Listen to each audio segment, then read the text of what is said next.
প্রথমে আমি আমার সাংবাদিক ভাইদেরকে ধন্যবাদ জানাই।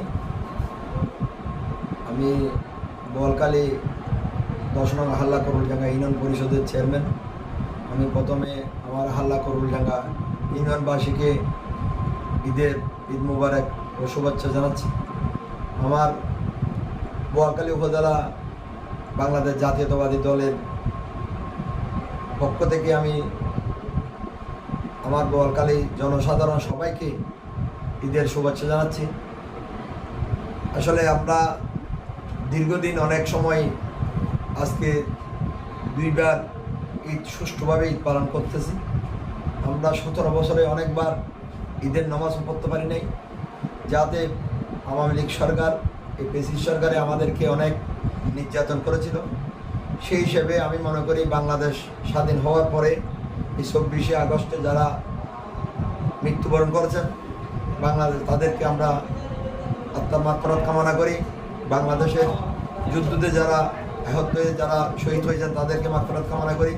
যারা বাংলাদেশের এই ফ্যাসিস্ট সরকার আমলে গুম হয়েছেন তাদের পরিবারকে আমরা শুভাগত জানাচ্ছি, যাতে সে পরিবারের একজন আমিও সদস্য।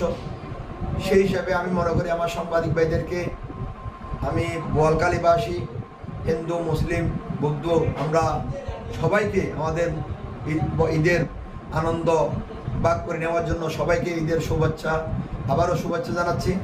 যাতে আজকে বাংলাদেশ জাতীয়তাবাদী দল, আমাদের চেয়ারম্যান জনাব তারেক রহমান রাষ্ট্র প্রধানমন্ত্রী হওয়ার 1 মাস হয়ে গেছে, কিন্তু অনেক কিছু দেখে গেছেন আপনারা।